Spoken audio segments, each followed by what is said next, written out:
भूतचिंतन श्री गुरुदेव दत्त श्री स्वामी समर्थ। नमस्कार, मी पूजा आपल्या चॅनलवर तुम्हा सगळ्यांचं पुन्हा एकदा खूप खूप मनापासून स्वागत करते। तुमच्या सगळ्या इच्छा स्वामी महाराज लवकरात लवकर पूर्ण करत ही स्वामींचरणी प्रार्थना करते व आजच्या या आपल्या व्हिडिओला सुरुवात करते। आता लवकरच दत्त जयंती येत आहे। प्रत्येकाला आतुरता लागलेली आहे ती दत्त जयंतीची, मला माहित आहे, कारण हा दिवस आपण जणू की दिवाळीच आहे आपल्यासाठी अशा प्रकारे आपण सेलिब्रेट करत असतो। सेलिब्रेट म्हणजे काय, आपण हा आनंद एक प्रकारे आपण जितक्या जास्त होतील तितक्या जास्त सेवा करत असतो।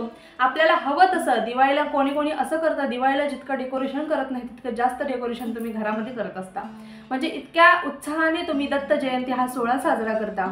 आता भरपूर सेवेकरी आपली 24 तारखेपासून 21 दिवसांची सेवा सुरू करणार आहेत आणि ज्यांना शक्य नाही भरपूर सेवेकरी आपली गुरुचरित्राचं पारायण करणार आहेत। तर आज आपण हे पाहणार आहोत की गुरुचरित्राचे पारायणाचे नियम काय, कशा पद्धतीने करायचं व कोणी करायचं हे आज आपण पाहणार आहोत। संपूर्ण व्हिडिओ म्हणजे बघा मांडणी वगैरे त्याचे सांगता हे सगळं काही आज आपण नाही, फक्त नियम वगैरे बघा, नियमांमध्ये सगळे लोक बांधले जातात, म्हणजे नियम कसे आहेत, कडक आहेत, या भीतीनेच माणसं पारायण करत नाहीत। पण ती भीतीच तुमच्या मनातून काढण्यासाठी आजचा हा व्हिडिओ आहे। तुमची भीती काढण्यासाठीच मी आली आहे असं म्हटलं तरी देखील चालेल, कारण मनातली भीती जोपर्यंत निघणार नाही तोपर्यंत तुम्ही त्याच्यावरती विजय मिळवू शकणार नाही। त्यामुळे तुम्ही मनातली भीती काढून टाकायची व तुमची भीती काढण्यासाठी मी आज आलेली आहे। बघा, आपण मांडणी व त्याची सांगता कशा पद्धतीने करायची या संबंधीचा नेक्स्ट व्हिडिओ मी सांगेन। आज आपण फक्त नियम कसे आहेत, कोणी करावं, कसं करावं हे आज आपण पाहणार आहोत। त्यामुळे व्हिडिओ स्किप न करता शेवटपर्यंत पाहायचा आहे। जर कोणी नवीन ॲड झाला असेल तर आवर्जून आपल्या चॅनलला सबस्क्राईब करायला विसरायचं नाहीये। बघा, गुरुचरित्राचं नाव जरी घेतलं तरी अंगावरती शहारे उभा राहतात। का? गुरुचरित्र हा साधा सुद्धा ग्रंथ नाहीये आणि हा साधा सुद्धा ग्रंथ समजण्याची देखील चूक कोणी देखील करायची नाही। का? गुरुचरित्र हा साधा सुद्धा ग्रंथ नसून दैवी शक्तीने भरलेला सिद्ध मंत्र रूप महाप्रसादिक व वरद ग्रंथ आहे व गुरुचरित्र हा 5वा वेद मानला जातो। गुरुचरित्राला 5वा वेद मानलं जातं। त्यामुळे गुरुचरित्र हा साधा सुद्धा ग्रंथ नाहीये। असं म्हटलं जातं ना, मन असता पवित्र सदाकाळ वाचावे श्री गुरुचरित्र। त्यामुळे प्रत्येकाने बघा तुमच्या मनात गुरुचरित्राचं पारायण करणं हे येणं देखील महाराजांचीच कृपा आहे। जर तुमच्या मनात पारायण करायचं असं मनात वारंवार येत असेल की आपल्या घरात देखील पारायण व्हायला हवं, तर तुम्ही आवर्जून समजून जा की महाराजांची इच्छा आहे की आपल्या घरामध्ये पारायण व्हावं, म्हणून आपल्या मनामध्ये हे येतं आणि महाराजांची इच्छा असायला देखील आपलं भाग्य लागतं, एवढं देखील तुम्हाला मी सांगते। पण भरपूर वेळा असं होतं ना, ती इच्छा आपल्याला, ते संकेत आपल्याला समजत नाहीत, म्हणजे वारंवार आपल्याला वाटतं की पारायण करावं, पण भरपूर असे देखील सेवेकरी असतात की भीती घालतात की खूप अवघड असतं, अशक्य आहे असं म्हणायचं नाही। अवघड आहे पण अशक्य नाही, अवघड आहे पण अशक्य नाही, कारण या नियमांचं पालन करून जर तुम्हाला गुरुचरित्राचं पारायण करायचं असेल तरच करा। पण नियम पण कसे, नियम काय आहे ते सांगणार आहे। नियम एवढे अवघड नाही आहेत। बघा, पहिल्या दिवशी तुम्हाला म्हणजे 9 तारखेला तुम्हाला सुरुवात करायची आहे, तर 8 तारखेला सगळ्यात अगोदर तुम्हाला एक काम करायचं आहे। तर ते काम काय आहे? समक्ष 4 कुत्र्यांना तुम्हाला काहीतरी खाऊ घालायचं आहे, चपाती वगैरे काही खाऊ घाला। 4 कुत्रे व 1 गाई, 4 कुत्रे व 1 गाई यांना 8 तारखेला तुम्हाला पारायणाला बसण्यापूर्वी तुम्हाला खाऊ घालायचं आहे। ज्यांना गुरुचरित्राचं पारायण करण्याची संधी आपल्या केंद्रामध्ये मिळत असेल त्यांनी आवर्जून कळकळीने विनंती आहे तुम्ही केंद्रामध्ये करा, कारण केंद्रामध्ये आपण जर पारायण केलं तर अनंत पटीने आपल्याला त्याचं फळ मिळत असतं।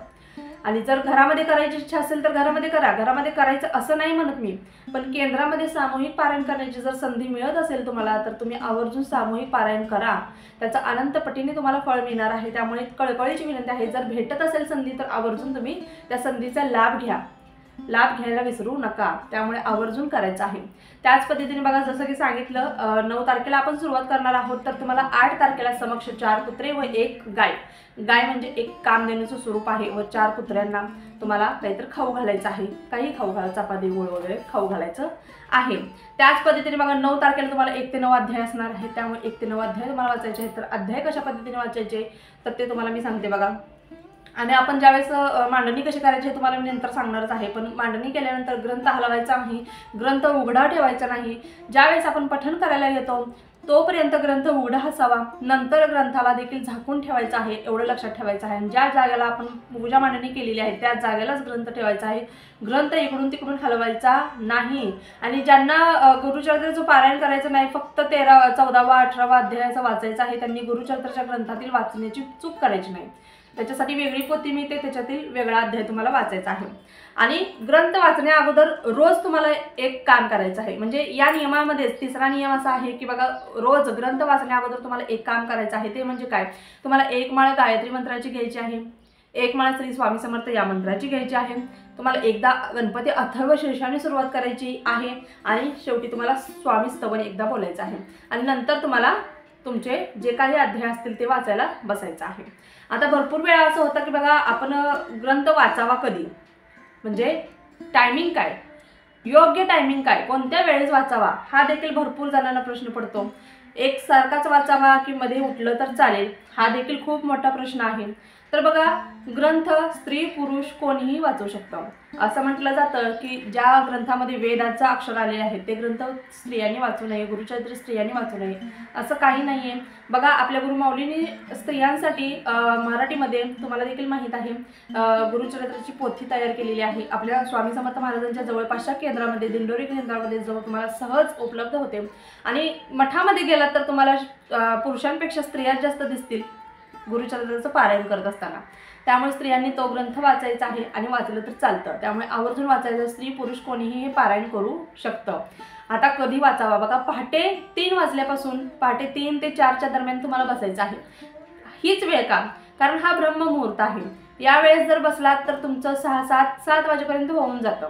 आणि बघा, आता घरात लहान मुलं आहेत, वृद्ध आहेत आणि अजून काही प्रॉब्लेम्स असतील, म्हणजे सकाळचं पाणी येत असेल, अजून काय असेल, भरपूर प्रॉब्लेम्स असतात. प्रत्येकाचे वेगवेगळे प्रॉब्लेम्स असतात.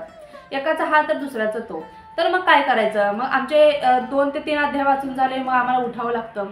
उठलं तर चालतं का, तर बघा, तुम्ही दिवसभरात कधीही पारायण करा, फक्त 12 ते 12:30 ही वेळ तुम्हाला वर्ज करायची आहे.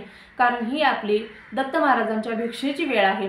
त्यामुळे 12 ते 12:30 या वेळेत तुम्हाला ग्रंथ वाचायचा नाही आहे, हलवायचा नाही आहे. नंतर तुम्ही बघा, सकाळी अर्धे अध्याय वाचा, दुपारनंतर अर्धे अध्याय वाचा, काही हरकत नाही आहे. ज्यांना एका बैठकी शक्य आहेत, काही प्रॉब्लेम नाही आहे तुमच्या घरात, म्हणजे लहान बाळ नाही आहे किंवा वृद्ध नाही आहे, त्यांनी एका बैठकीत जे अध्याय आहेत पहिले एका दिवसाची तेवढे वाचायचे. म्हणजे आता पहिल्या दिवशी 1 ते 9 अध्याय आहेत, तर 1 ते 9 अध्याय तुम्हाला वाचायचेच आहेत. आणि जर कायांना प्रॉब्लेम असेल तर तुम्ही मधून उठलात तरी चालेल आणि नंतर जरी तुम्ही पठण केलं तरी देखील चालणार आहे. फक्त नियमांचं पालन करून सगळ्या बसायचं आहे. आणि घरामध्ये दिवसभर तुम्हाला गोमूत्र शिंपडत राहायचं आहे. सकाळ संध्याकाळ दोन्ही वेळेस तुम्हाला गोमूत्र शिंपडायचं आहे.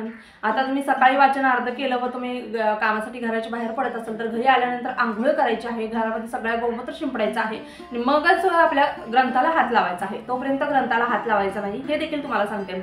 आणि घरात प्रत्येकाला सांगायचं की बाहेर आल्यानंतर पहिल्यांदा वॉशरूमच जायचं, हातपाय स्वच्छ धुवायचे आणि मगच तुम्ही घरामध्ये. बघा कसं आहे, बाहेरच्या ज्या निगेटिव्हिटी आहेत त्या देखील घरामध्ये प्रवेश करत असतात आणि कोणाच्या ना कोणाच्या पायाने त्या येत असतात.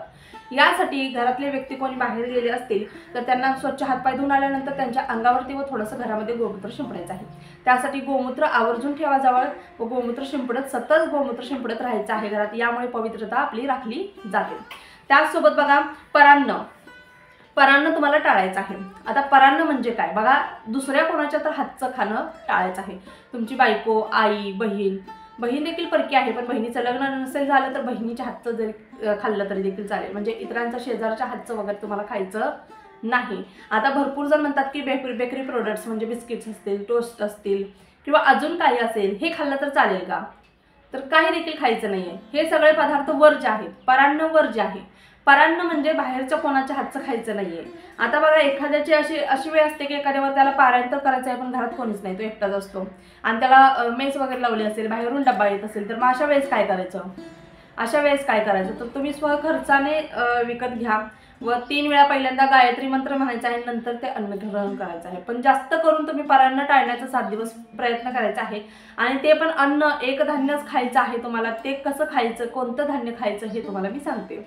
त्यामुळे परान्न टाळायचं आहे. मांसाहार कडकडीत वर्ज करायचा आहे. ताई मी पारायण करणार आहे तर मी मांसाहार करणार नाही, पण घरामध्ये शिजवला तर चालेल का, घरातील अन्य व्यक्तीने खाल्ला तर चालेल का, घरात शिजवायचा देखील नाही आणि घरातील कोणीच खायचा नाही. घरातील प्रत्येक व्यक्तीला सांगायचं की हे 7 दिवस कसं तुम्ही प्रेमाने सांगा, समजावून सांगा, कसं तुमच्या कडक भाषेत सांगा, कसं सांगायचं तसं सांगा, पण त्यांना सांगायचं की हे 7 दिवस तरी तुम्ही मांसाहार, तामसिक पदार्थ, ते दारू, मद्यपान सगळं काही बंद ठेवा. कमीत कमी 7 दिवस माझ्यासाठी म्हणून तरी, महाराजांसाठी म्हणून तरी तुम्ही 7 दिवस हे सगळं बंद ठेवा. त्यांना विनंती, प्रार्थना करा, काही करा, पण घरामध्ये शिजवायचं नाही, खाऊ देखील द्यायचं नाही. एखादा व्यक्ती आपल्या जवळपास राहत नाही, बाहेर राहतो, तर त्याला सांगा, फोन करून सांगा की असं असं आहे, पारायण ठेवलं आहे, तर तुम्ही ही गोष्टी करू नका, खाऊ नका. अशा पद्धतीने त्यांना सांगायचं आहे. त्याच पद्धतीने कांदा लसूण वर्ज्य आहे. गादीवर झोपायचं नाही. खाली तुम्ही चटई, बेडशीट काय अंथरून, आता गारटा आहे तर तुम्ही खाली एकावर एक 2-3 बेडशीट्स वगैरे ठेवा, मग खाली बसा, काही हरकत नाहीये. पण गादीवरती झोपायचं नाही, एवढं एक तुम्हाला टाळायचं आहे. ब्रह्मचार्याचं कडकडीत पालन करायचं. आता ब्रह्मचार्य म्हणजे काय, भरपूर जणांना अजूनही देखील प्रश्न पडतो की ब्रह्मचार्य म्हणजे काय. बघा, ब्रह्मचार्य म्हणजे नवरा बायकोमध्ये कोणतेही संबंध ठेवायचे नाहीत. त्यामुळे नवरा बायको 7 दिवस लांब लांब घरामध्ये राहायचं, जवळ देखील झोपायला जायचं नाही. लांब म्हणजे तुम्ही ज्या जागेला रोज झोपता ती जागा चेंज करायची आहे. आणि शक्य असेल जिथे गुरुचरित्राच्या पारायणाची तुम्ही मांडणी केली आहे तिथे झोपण्याचा तुम्हाला प्रयत्न करायचा आहे. गुरुचरित्राचा ग्रंथ तुम्हाला पूर्व किंवा उत्तर दिशेला तोंड करूनच वाचायचा आहे. हे सगळे आहेत ते मी तुम्हाला नियम सांगते. आज फक्त नियमांसाठीच व्हिडिओ बनवलेला आहे, हे देखील तुम्हाला सांगते. आता ज्यांना गुडघ्यांचा त्रास आहे त्यांनी काय करावं, तुम्ही खुर्चीवर बसून जरी वाचन केलं तरी देखील चालेल. खुर्चीवर बसा, समोर एक सुंदर छोटासा एक टेबल ठेवा, टेबलावरती ग्रंथ ठेवा आणि त्याच्यावरती तुम्ही पठण करायचं आहे. ज्यांना गुडघ्याचा त्रास आहे त्यांनी स्वतःला काही त्रास करून घ्यायचा नाही. आणि पिरियड्स वगैरे असतील तर आत्ता सांगते, मासिक धर्माची आपली तारीख बघून मगच बसा. प्रत्येक स्त्रीला कळकळीची विनंती आहे, कारण आपल्याला आपली तारीख माहीत असते. आपल्याला वाटते की नाही येणार, कधी कधी आपल्याला माहीत असतं. आता समजा 15 तारखेला आपल्या दत्त जयंती आहे आणि तुमची 17 किंवा 18 तारीख आहे, तुम्हाला माहीत आहे ती तुमची तारीख 4 दिवस तरी आत येते कमीत कमी, तरी सुद्धा तुम्ही पठणाला बसता आणि मध्येच अडचण येते. हा ग्रंथ असा आहे, हे स्वामी चरित्र सारामृत नव्हे की 4 दिवस स्किप करून नंतर आपण पठण करावं. हा ग्रंथ असा आहे, या ग्रंथाला खंड न करता पूर्ण करावं लागतं. आणि जर बघा कधी कधी असं होते की अशा अडचणी देखील येतात, असं काही नसताना देखील अचानक आपल्याला मासिक पिरियड्स येतात, म्हणजे काही नसताना, म्हणजे अडचणी यायच्या म्हणजे तर भरपूर अडचणी यामध्ये येतात. पण घरामध्ये इतर कोणाला तर तुम्ही वाचायला सांगायचं आहे. गुरुजींना बोलवून वाचून घ्या किंवा अन्य कोणत्या तरी व्यक्तीकडून तुम्ही वाचून घ्यायचं आहे, पण जबरदस्ती नाही, प्रेमाने वाचून घ्यायचं आहे. जबरदस्तीने कोणतेच काम करायचं नाही. अशा पद्धतीने हे वाचनाचे नियम झाले. नंतर बघा, तुम्हाला आता काय खायचं काय नाही खायचं हे देखील सांगते. तुम्हाला पित्त होणार नाही, पित्त होणार नाही असे पदार्थच खायचे आहेत. नाहीतर आपण काय तर खातो आणि त्याने पित्त होतं, आपल्याला ढेकर येते, आळस येतो. आता हे नैसर्गिक आहे, ढेकर येणं, आळस येणं हे नैसर्गिक आहे. पण हे 7 दिवस तरी कमीत कमी आपल्याला ढेकर, जास्त आळस येऊ नये यासाठी आपण हे तामसिक पदार्थ जे आहेत, कांदा लसूण, हे वर्ज्य तर करणारच आहोत. ते वर्ज्यच करावं लागतं, कारण ते तामसी आहे, त्यामुळे आपल्याला ते वर्ज्यच करायचं आहे. तर ढेकर येऊ नये यासाठी आपण बघा, शेपूने, मेथीच्या भाजीने ढेकर येते, भरपूर जणांना ढेकर येते. काही काही गोष्टींनी पित्त देखील होतं, कोणाला शेंगदाण्याने देखील पित्त होतं. आपल्याला 7 दिवस एक धान्यच खायचं आहे. आता एक धान्य म्हणजे काय बघा, एक धान्य म्हणजे तुम्ही आता बाजरीची भाकर घेतली, बाजरीची भाकर घेतली तर तुम्ही बाजरीचीच भाकर 7 दिवस खायची आहे. ज्वारीची घेतली, ज्वारीचीच तुम्हाला 7 दिवस खायची आहे. किंवा तुम्ही चपाती खाल्ली तर चपातीच तुम्हाला 7 दिवस खायची आहे. हा नियम झाला, हा नियम झाला. मग तुम्ही त्याला तेल वगैरे काही लावायचं ते लावून खाऊ शकता. नंतर भाजीमध्ये तुम्हाला काय खायचं आहे, तर भाजीमध्ये बघा, दोडका, भेंडी, गिलके, डांगर, भोपळे, बटाटे या गोष्टी खायच्या आहेत तुम्हाला. म्हणजे भोपळा खायचा आहे, भोपळा तुम्ही खाऊ शकता, दोडका खाऊ शकता, भेंडी खाऊ शकता, नंतर तुम्ही डांगर खाऊ शकता, नंतर बटाटे खाऊ शकता. वांग आणि गवार वर्ज्य आहे, वांग चालत नाही. वांगा आणि गवारी, वांगण गवारी तुम्हाला खायची नाही, हे वर्ज्य आहे. डाळी कोणत्याच खायच्या नाहीत, डाळी वर्ज्य आहेत. दोडका वगैरे जे आपण करणार आहोत विदाऊट डाळींचा करायचा आहे. कोणतीही भाजी करा त्याच्यात डाळ पडता कामा नये, त्यामुळे डाळ तुम्हाला खायची नाही, वर्ज्य करायचे आहे.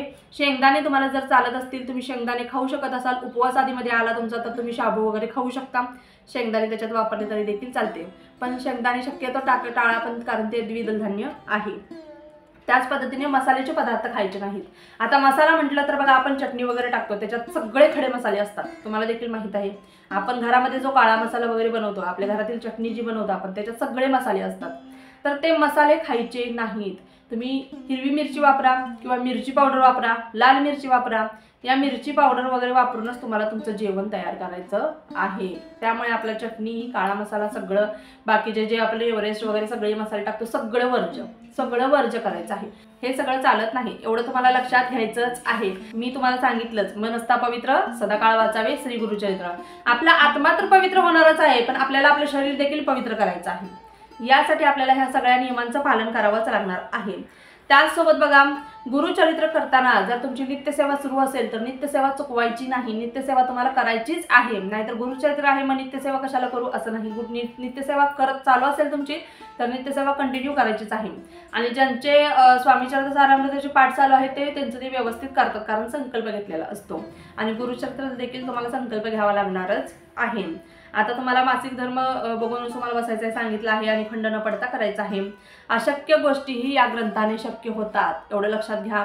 अशी कोणतीच गोष्ट नाहीये या ग्रंथाने शक्य होणार नाही। असं म्हटलं जातं की वर्षातून कमीत कमी 7 वेळा तरी आपल्या घरामध्ये गुरुचरित्राचं पारायण व्हावं, पण 7 वेळा शक्य नसेल तर कमीत कमी एकदा तरी आपल्या घरामध्ये गुरुचरित्राचं पारायण व्हावं, एवढं लक्षात घ्या। नवीन असाल तर करा, भीती मनातून काढून टाका। एवढे नियम आहेत, तुम्हाला माहित आहे नाही हे नियम आहेत, या नियमांचं पालन करून जर तुम्ही केलं ना काहीच अशक्य नाहीये। आणि तुम्हाला मी देखील सांगितलं की तुम्हाला काही प्रॉब्लेम असेल तर तुम्ही सकाळी थोडं, दुपारनंतर थोडं देखील वाचू शकता, काही देखील होत नाही, फक्त नियमांचं पालन करून तुम्हाला बसायचं आहे, गोमूत्र वगैरे शिंपडत राहायचं आहे। त्यामुळे तुम्ही सहज पठण करू शकता। आवर्जून करा नाही तर लहान मुलांमुळे आपण करू शकत नाही म्हणून आपण करतच नाही, त्याच्याकडे हात लावतच नाही, पण एकदा करून बघा। आणि शक्यतो महिलांनी, सर्वांनी जे गुरुचरित्राचं पारायण करतात महिलांनी डाव्या कुशीवर रात्री झोपताना झोपायचं आहे। कोणाकोणाला सवय नसते डाव्या कुशीवर झोपायची, उजव्या कुशीवर आपण झोपत असतो, पण बघा डाव्या कुशीवर झोपल्यामुळे साक्षात दत्त महाराज आपल्याला संकेत देत असतात, दत्त महाराज आपल्याला दर्शन देत असतात। त्यामुळे तुम्ही डाव्या कुशीवर झोपण्याचा नक्कीच प्रयत्न करायचा आहे। ज्यावेळेस आपण पूजा मांडणी करून बसणार आहोत त्यावेळेस तुम्हाला देखील माहित आहे आपल्या शेजारी आपण अजून एक आसन देतो, कारण साक्षात दत्त महाराज, स्वामी महाराज तिथे येऊन आपले जे काही आपण वाचत आहोत, पठण करत आहोत ते श्रवण करण्यासाठी तिथे येत असतात। त्यामुळे तुम्ही न घाबरता तुम्हाला ही पुस्तकाचं पठण करायचं आहे। त्याचबरोबर सुतक असलेल्या ज्या घरी सुतक आहे त्या घरी सुतक असलेल्या घरी जायचं देखील नाही, आणि पारायण म्हणजे कोणाच्या घरचं काही खायचं देखील नाहीये। रोज रात्री झोपण्यापूर्वी तुम्हाला विष्णू सहस्त्रनामाचे पठण करायचे आहे। आता विष्णू सहस्त्रनामाचं पठण का, जर तुमच्याकडून चुकून काही, बघा चूक होतेच, माणूस पण चूक होते कोणाकडून, आपण किती जरी नियमांचं पालन केलं तर थोडीसं काहून आपल्याकडून चूक होत असते। चुकून आपल्याकडून काही चूक झाली असल्यास आपण रात्री झोपताना विष्णू सहस्त्रनाम बोलल्याने किंवा श्रवण केल्याने आपली ती चूक सुधारली जाते व आपल्याला त्याचं कोणतेच दोष लागत नाही। त्यामुळे तुम्ही आवर्जून विष्णू सहस्त्रनामाचे पठण करायला विष्णू सहस्त्रनामाचे पठण करायचे आहे। आता हे सगळे झाले नियम। व्हिडिओ खूप मोठा झालेला आहे कारण नियमच असे आहेत आणि ते सगळं सांगणं तुम्हाला खूप गरजेचं होतं। आता बघा, प्रत्येकाने करा, कळकळीची विनंती आहे, म्हणजे उत्सुकता वेगळीच आहे ही, कारण दत्त जयंती आहे आणि हा साप्ताहिक सोहळा खूप सुंदर प्रकारे आपल्याला पार पाडायचा आहे। जर तुमच्या जवळपास खरंच केंद्र असेल तर आवर्जून जा, आणि तुम्हाला गुरुचरित्राची पोथी घ्यायची असेल तर जवळपासच्या केंद्रामध्ये तुम्हाला सहज उपलब्ध होऊन जाईल। त्यामुळे प्रत्येकाने ही पोथी घ्यायला विसरायचं नाही व गुरुचरित्राचे साप्ताहिक पारायण आपल्या घरामध्ये करायला विसरायचं नाहीये। अजून जरी तुमच्या काही शंका असतील तर आवर्जून कमेंट बॉक्समध्ये विचारायला विसरू नका। आपल्या चॅनलवर प्रत्येकाच्या शंकेचे निरसन केले जाते। व्हिडिओ आवडला असल्यास व्हिडिओला लाईक करा, शेअर करा, सबस्क्राईब करा। पुन्हा एकदा भेटूया अशाच एका नवीन व्हिडिओ सोबत। तोपर्यंत झालेली सेवा स्वामींचरणी रुजू करते। श्री स्वामी समर्थ। धन्यवाद।